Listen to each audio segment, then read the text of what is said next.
Lorsque lui arriva cette histoire de pigeon, qui du jour au lendemain bouleversa son existence, Jonathan Noël avait déjà dépassé la cinquantaine. Il avait derrière lui une période d'une bonne vingtaine d'années qui n'avait pas été marquée par le moindre événement.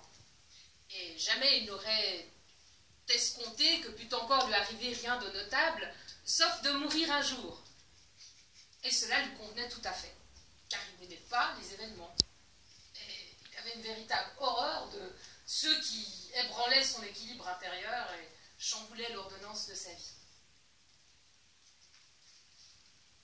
La plupart des événements de ce genre se situaient, Dieu merci, fort loin dans les temps anciens de son enfance et de sa jeunesse. Et il préférait ne pas s'en souvenir du tout. Bien alors, ce n'était qu'avec un extrême déplaisir.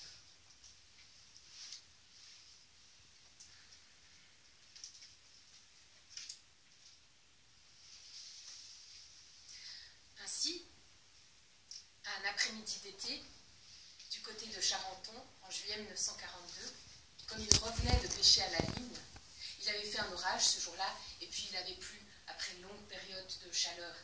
Et sur le chemin du retour, il avait ôté ses chaussures, avait marché pieds nus sur l'asphalte chaud et trempé, il avait pataugé dans les flaques, plaisir indescriptible.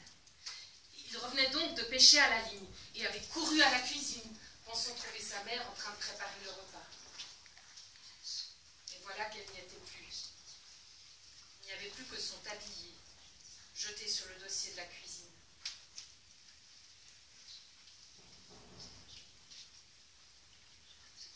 Son père lui avait dit « Ta mère est partie. Elle y a été obligée. Pour un voyage qui durera assez longtemps. » Et Jonathan ne comprit rien à cet événement. L'événement l'avait complètement désorienté. Quelques jours plus tard, son père avait disparu lui aussi. Et Jonathan se trouva dans un train qui roula vers le sud.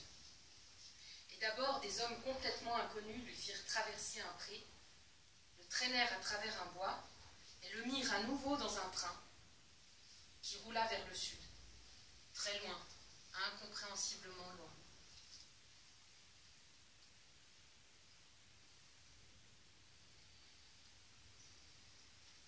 Et un oncle qu'il n'avait encore jamais vu vint le chercher à Cavaillon.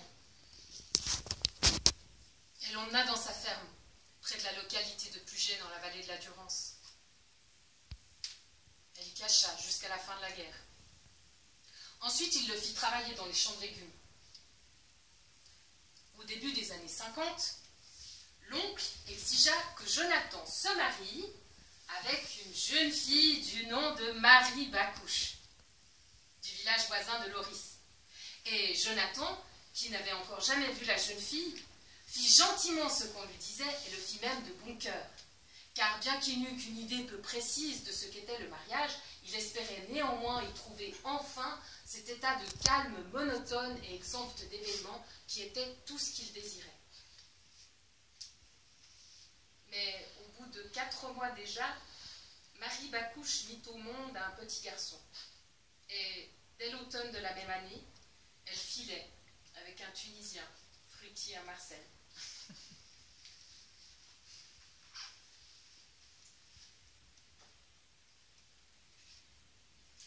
De toutes ces péripéties, Jonathan Noël tira la conclusion qu'on ne pouvait se fier aux humains et qu'on ne saurait vivre en paix qu'en les tenant à l'écart. Je me baladais dans les rues de Nantes quand quelque chose me tomba